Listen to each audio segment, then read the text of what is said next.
ہیں؟ وعلیکم السلام۔ کیا اللہ حال کا چال شکر ہے؟ ہے سنائیں۔ اللہ تعالیٰ کا بڑا احسان ہے۔ کیا نام ہے آپ کا اسم گرامی؟ میرا نام سمی ہے، پختو درجی سر کہنا جی۔ پختوں میں پروگرام نہیں ہے بھائی، اردو میں پروگرام ہے، اردو میں بات کریں۔ اردو میں اچھا، میرے آپ سے 2-3 سوالات ہیں۔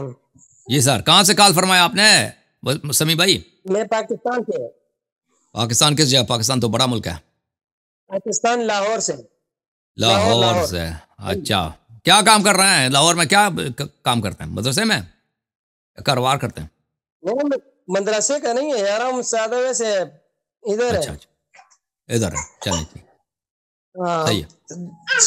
2-3 سوالات ہیں جی سر، بولیں۔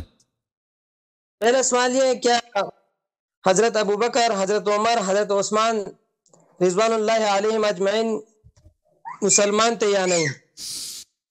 دیکھیں، وہ ظاہر میں کلمہ تو پڑھتے تھے، لیکن جیسے مثلا جیسے آپ کا وہ ہے نا، قادیانی بھی کلمہ پڑھتے ہیں۔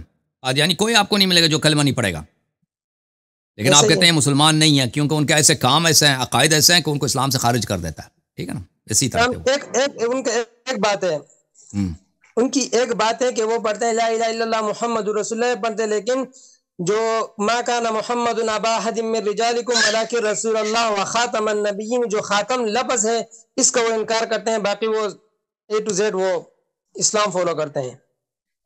لیکن دوبارہ بولیں کیا کرتے ہیں وہ؟ یہ نہج البلاغہ کی ایک کتاب ہے۔ میں بھول گیا بھائی، آپ نے کیا آیت پڑھی؟ اس سے کیا بولا؟ کیا کون قادیانی کچھ کرتے ہیں؟ قادیانی کلمہ بھی پڑھتے ہیں، قرآن بھی پڑھتے ہیں، سب کچھ کرتے ہیں، لیکن ان کی مین جو سوئی اٹکی ہوئی ہے وہ جناب محمد رسول اللہ صلی اللہ علیہ وسلم کو خاتم النبیین نہیں مانتے۔ بالکل۔ دیکھیں یہ نواقض ایمان جو ہے، نواقض ایمان صرف یہ نہیں کہ ختم نبوت کا انکار کریں۔ اگر کوئی ختم نبوت کا انکار بھی نہیں کرتا نا، مثلا اس کے نماز کو نہیں مانے، وہ کافر بن جاتا ہے، یا رسول صلی اللہ علیہ وسلم کی بھی حرمت ہی کرتا ہے، یا دین میں کہتا ہے دین ناقص ہے نا، میں اس کو کامل کر لیتا ہوں۔ مثلا رسول صلی اللہ علیہ وسلم کچھ بھول گئے، میں مسلمانوں کی نماز میں ٹھیک کر لیتا ہوں، ٹھیک ہے نا، یا مسلمانوں کا وضو غلط ہے، میں اس کو ٹھیک کرتا ہوں، رسول صلی اللہ علیہ وسلم کی سنت میں کچھ اضافہ کر لیتا ہوں۔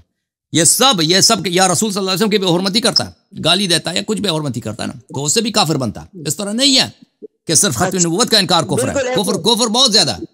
جی اچھا، تو میں آپ کے سوال پہ سمجھ گیا، مطلب آپ نے کہا کہ وہ ظاہراً کلمہ پڑھتے تھے لیکن مسلمان نہیں تھے، لیکن تشیع کی جو کتاب ہے نہج البلاغہ، جو ان کے مصنف جو ہے ابن حیثم میں نام میرے خیال سے، وہ شرح نہج البلاغہ، وہ شرح ہے، وہ خود نہج البلاغہ نہیں ہے۔ ابن میثم بلکہ وہ ابن میثم جو ہے نا، ہمیشہ ابن میثم کو میثم جو ہے کسرہ کے ساتھ ہوتا ہے، لیکن یہ شخص جو ہے اس کے متعلق کہ میثم ہے، صرف یہ واحد ہے، ابن میثم البحرانی۔ جی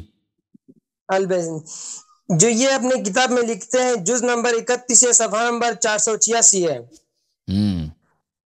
عن امیر المؤمنین علی علیہ السلام انه كتب الى معاویہ ان اللہ اجتبا الى آخر ان سے اتینا، کہ یہاں پر کیا ادھر گیا یار، مناظر عنده على قدر فضائلهم في الاسلام دون افضلهم كان افضلهم في الاسلام، فضائل نہیں ہوتا، فضائلہ یا فضائل ہے نہیں یار، على قدر فضائلهم ہے، فضائلهم مضاف ہے، اور فضائل آپ نے میں نے سنا کہ آپ نے کہا فضائلن، ٹھیک ہے، فضائلہم، ٹھیک ہے۔ اچھا، تو یہاں پر یہ جو ہے نا، یہ جناب شیخین کی فضیلت یہاں پر بیان کر رہے ہیں کہ ثم خلیفۃ، کہ پہلا ولی رسولی الخلیفہ الصدیق ثم خلیفۃ الخلیفہ الفاروق، لکھ رہے ہیں کہ رسول اللہ صلی اللہ علیہ وسلم کے بعد جو خلیفہ ہے وہ حضرت صدیق رضی اللہ عنہ ہے، اور اس کے بعد جو خلیفہ ہے وہ حضرت عمر فاروق رضی اللہ عنہ ہے۔ اور آگے کیا کہہ رہے ہیں آخر میں؟ شرح نہج البلاغہ کون سی ہے؟ ابن میثم کی شرح نہج البلاغہ، یہ جو اتنے 21 جلد نمبر 21 آپ نے بولا، سفر کیا ہے، جز نمبر 31 ہے، سفر نمبر 486 میرے پاس، جز نمبر 31 میرے پاس جو ہے، یہ صرف 5 جلدوں کی ہے، یہ میرے پاس جو ہے شرح نہج البلاغہ ابن میثم کی جو ہے نا، وہ صرف 5 جلدوں کی ہے بھائی۔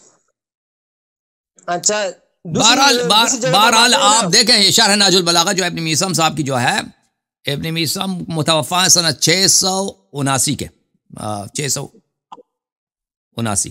اچھا تو یہ آپ دیکھیں یہ ان کی جو شرح ہے یہ کوئی مصادر میں سے تھوڑی ہے.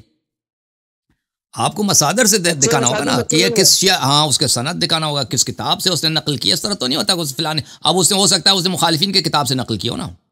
وہ کتاب آپ کے پاس ہے دیکھیں یہ میرے پاس شرح نہج البلاغہ ابن میثم کی شرح نہج البلاغہ یہ اس کی آخری جلد ہے جو میرے پاس جو ہے جلد نمبر 5 ہے. ٹھیک ہے نا. یہ شرح نہج البلاغہ ہے. اب یہ آخری جلد ہے جلد نمبر 5. ہو سکتا ہے مثلا دوسرا جلد 31 جلد بھی ہو دوسرے چاپوں میں مجھے نہیں معلوم. اب وہ اگر کوئی نقل کرتا ہے ہاں وہ ایک شرح میں کوئی وہ روایت نقل کرتا ہے ہو سکتا ہے مخالفین کی حدیث ہو شیعہ حدیث نہ ہو. وہ کوئی ضروری نہیں ہے. آپ اس کا مصدر سے بتائیں کوئی شیعہ حدیث نہیں ہے اس طرح کہ ابوبکر عمر کی تعریف ہو. اچھا آپ سے دوسرا سوال ہے. ہم کہتے ہیں نا جناب محمد رسول اللہ صلی اللہ علیہ وسلم اور حضرت علی رضی اللہ عنہ کے درمیان جو ہے تقریباً 22-23 سال کا اس طرح کچھ فاصلہ بنتا ہے. صحیح. وفات کے بعد سے لے کر 30 سال کا فاصلہ بنتا ہے. 30 سال کا. ہاں 30 سال کا فاصلہ بنتا ہے. اور آپ کے 11ویں امام سے لے کر امام مہدی علیہ السلام جو ابھی تک نازل نہیں ہوئے ان کے درمیان پتہ نہیں کتنے 100 سال کا فاصلہ بنتا ہے. کس کے درمیان کن دونوں کے درمیان؟ ایک فاصلہ تو حضرت محمد رسول اللہ صلی اللہ علیہ وسلم کے رحلت سے لے کر حضرت علی رضی اللہ عنہ کی خلافت تک اور دوسرا فاصلہ جو ہے وہ 11ویں امام سے لے کر جو امام مہدی علیہ السلام تک صحیح. اوکے فاصلے ہیں. سوال کیا پر سوال یہ ہے نا کہ اہل سنت کے نزدیک آپ علیہ السلام کے بعد جو قرآن جو جمع کیا گیا وہ حضرت ابوبکر کے دور میں شروع ہوا حضرت عثمان کے دور میں پایہ تکمیل تک جا پہنچا. اگر آپ ان تینوں شیخین کو حضرت عثمان کو آپ مسلمان نہیں مانتے تو پھر آپ مطلب یہ کہ آپ قرآن کو نہیں مانتے. اور حقیقت یہ بھی ہے قرآن تو ان کی کتاب توڑی ہے. دیکھیں میرے بھائی قرآن کے متعلق دیکھیں میں آپ کو بتاتا ہوں جمع قرآن کے متعلق دیکھیں آپ کا عقیدہ ہے. دیکھو پہلی بات ہے کہ رسول صلی اللہ علیہ وسلم دنیا سے چلے گئے قرآن جمع نہیں ہوا تھا. ٹھیک ہے نا. بعد میں صحابہ نے جمع کیا. صحیح ہے. ایسے ہی ہے. ہاں بعد میں صحابہ نے جمع کیا. اور بات یہ ہے کہ رسول صلی اللہ علیہ وسلم نے قرآن نہ خود جمع کیا نہ جمع کرنے کا حکم دیا ہے اور نہ کسی کو تعین فرمایا کہ تم میرے بعد قرآن کو جمع کرو. یعنی یہ آپ کا جو عقیدہ ہے کہ اللہ اور رسول صلی اللہ علیہ وسلم قرآن کے متعلق انہوں نے بالکل بے پرواہی کیا. حالانکہ ان کا سب سے بڑا کام یہی تھا پیغمبر صلی اللہ علیہ وسلم کا کہ قرآن کی تلاوت کرے قرآن کی تعلیم دے. ٹھیک ہے نا. اور ان سے پہلے رسول صلی اللہ علیہ وسلم سے جو پہلے کتابیں تھیں تورات انجیل وغیرہ اس میں سب میں گڑبڑ ہو گئی بھائی. امتوں نے آگے پیچھے کر لی نا تحریف کر دی. تو خود رسول صلی اللہ علیہ وسلم نے قرآن کو نہ جمع کیا اور نہ جمع کرنے کا حکم دیا. اسے چوٹ مر گیا بس ختم ہے. ٹھیک ہے نا. جیسے انہوں نے نہ کسی کو امام بنایا نہ امام بنانے کا طریقہ بنا دیا ویسے چلے گئے بس ختم. تو یہ تو ایسا کام ہے کہ کوئی شاعر بھی اپنے شعر کے ساتھ نہیں کرتا. دیکھو دنیا میں جو شعراء ہیں نا ان کو اپنے شعر سے بڑی محبت ہوتی ہے. شعر کو وہ جمع کرتے ہیں چاپتے ہیں. وہ کوئی شعر سنتا ہے تو بڑے خوش ہوتے ہیں. ان کا شاعر کے اگر آپ نے ایک دفعہ شعر سن لی نا اس کو داد دیا وہ پاگل ہو جاتا ہے اور وہ رکتا ہی نہیں. جان چھڑانا مشکل ہو جاتا ہے. ٹھیک ہے نا. شعراء اپنے شعر سے بڑی کوئی بھی مصنف ہو رسول صلی اللہ علیہ وسلم یعنی ایسے لاپرواہ دنیا کی بہترین کتاب قرآن مجید ہے. ٹھیک ہے. پھر آپ کہتے ہیں صحابہ نے جمع کیا. دیکھو میرے بھائی صحابہ نے جمع کیا لیکن رسول اللہ صلی اللہ علیہ وسلم نے صحابہ کو حکم نہیں دیا تھا کہ تم جمع کرو.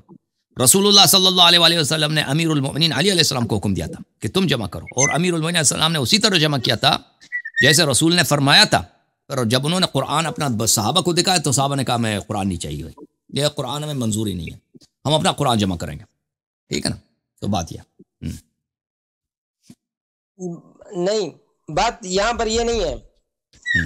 بات یہ ہے نا کہ آج کل جب آپ علیہ السلام جب رحلت ہو گئی آپ علیہ السلام کی تو کئی صحائف موجود تھے اور مختلف قبیلوں کے پاس الگ الگ صحیفہ ہوتا تھا.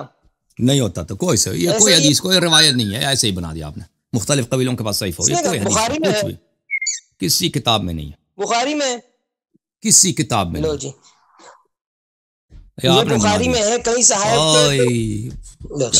آپ نے قرآن کے متعلق آپ کی معلومات ناقص ہیں. جی سر. اچھا وہ چھوڑے لیکن مجھے 11ویں امام سے لے کر یہ جو 12ویں امام تک جو فاصلہ ہے ان کے بیچ میں یہ تشیع یتیم رہیں گے. 12 11ویں امام اور 12ویں امام کے درمیان جو فاصلہ ہے، یتیم نہیں، ہمارا امام موجود ہے. آپ یتیم ہے نا. آپ کا پیغمبر کے بعد نہ انہوں نے کسی کو امام بنایا، نہ کسی کو امام بنانے کا طریقہ بتا دیا. ٹھیک ہے نا. اور آپ نے خود روایت کی، من مات ولیس فی عنقہ مات میتۃ جاہلیہ، جو مر جائے اس کے گردن پہ بیعت نہ ہو وہ جاہلیت کی موت مرتا ہے. جاہلیت کی موت تو آپ مرتے ہیں نا. آپ نے یہ روایت کی، مسلم کی روایت ہے. جو مرتا ہے اس کے گردن پہ بیعت نہیں ہے، وہ جاہلیت کی موت مرتا ہے. وہ بھائی آپ پہ کس کی بیعت ہے؟ رسول صلی اللہ علیہ وسلم کی وفات ہو گئی، کسی کو خلیفہ امام نہیں بنایا. قیامت تک امت متحیر کے امام کون ہے؟ ابھی دیکھیں ہمارے پاس، ابھی ہمارے پاس 11ویں امام کے بعد، حضرت 11ویں امام کے بعد دیکھیں امام علیہ السلام غیبت میں. ٹھیک ہے نا. حضرت ابوبکر، ہاں بتائیں، بولیں. بات سنیں بڑی معذرت کے ساتھ. حضرت ابوبکر صدیق رضی اللہ عنہ کی